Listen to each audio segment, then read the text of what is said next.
if you love somebody, let them go. Because if they love you, they will come back. Letting go and attachment. Marriage was, as far as I can see, a way for kings, and maybe still is, a way for kings to well, if one king is there and another king is there, and this king has a prince and this king has a princess, now if they marry, they have this as a way of securing economic deals and as a way of making sure that, oh, we are probably not going to fight each other, because I don't want to fight here if my princess is there, or this king will think, okay, I don't want to fight here if my prince is here. So a lot of marriages is because of economy, or because of making allies to not make war. And then we get this idea that I am yours, you are mine. And we turn each other into possessions. Women are, in quite a lot of the Western cultures of the world, at least that I know of, assumed to take the name of the man.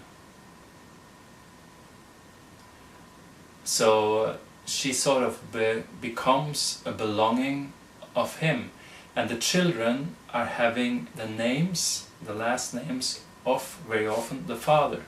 So this idea of belonging is quite interesting.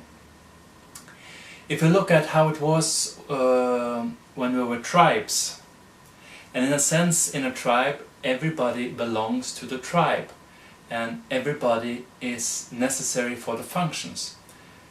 The person who stays back at the camp, making food, taking care of the children, is as important as the one who's out hunting or gathering berries or whatever. So the moment we come into the agriculture, suddenly possession becomes very important, and you have worked this land and you want your children to have it. Going back to the tribe again, not always would one know who was the father, but often the mother would be a clear thing. So that's also interesting to think about. So if you look at a mono way of attachment, then it's me and you forever, and we're going to meet each other every day. In what I think is a more poly idea, is it's more the idea of accepting being one among many, and we might not see each other every day or make love every day, and it might not be forever. If we go back to the tribes, we must remember this was not going to strangers and have sex. It was rather, I think, I'm not a specialist on tribes, and if somebody else got some other stories out there, please come.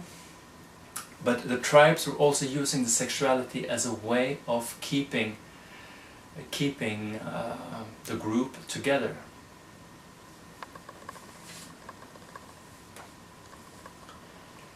I'm looking at society today, and we have passed the Industrial Revolution, and we have passed, before that, the Agricultural Revolution, and now we are living in an age of information, and we are less stuck to one place.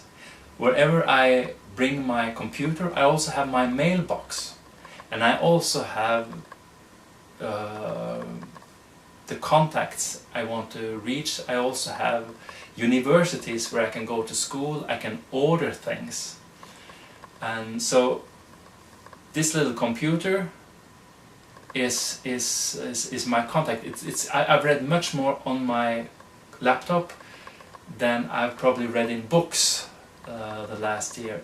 And if I think of all the things that's coming into my mailbox, my real mailbox compared to what's coming into my email box, I mean, if we had all this into the real box, I mean, it would be incredible amounts. It would be so much paper. So what I'm saying is that we are maybe turning into a society or a way of life where we are not so locked into one place anymore. We are not so much locked to the land because there's machines, there's a lot of people wanting to do it. It might be a good idea to go back to a more primitive way of doing things, but that's not the discussion of this. So, wherever I have my computer, wherever I'm connected to internet, that's my home. So, with this freedom, we might move into other ways of connecting with people and turning into tribes again. Tribes connected by interests, tribe connected by what we like doing, and so much connected to the family that we were born into.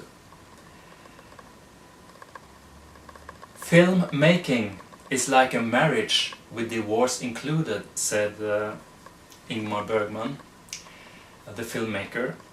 And maybe we should look at marriage that way, instead of saying me and you, or whatever number we want, forever and every day. We should maybe look at it, me and you, and whoever is in that marriage agreement, for a certain amount of time. And then after a year, or maybe 2 years, you should renew it.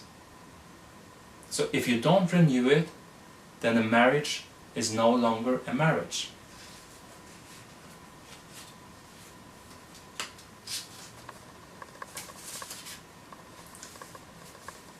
The only certain thing that we know about life is that at one point, at one moment, we are going to die. And the only certain thing about all the love or relationships that we are into is that at one point we will see each other for the last time. One day it will be over. Somebody will be left behind, or somebody will be left behind. And if it wasn't so sad, it wouldn't have been so good.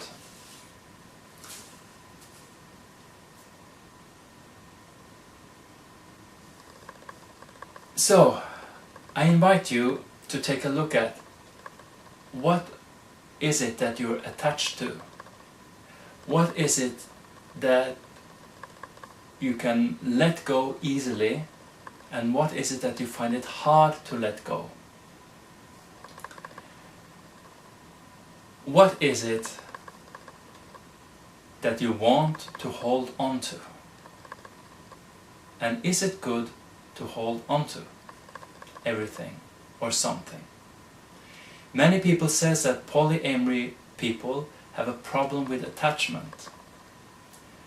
I don't think it is like that. I think that many polyamorous people are better with this thing because they are attached to many people.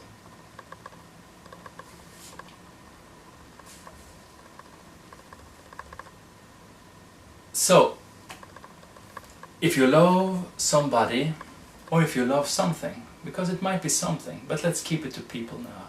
If you love somebody, let them go, because if they were meant for you, or if they love you, they will come back.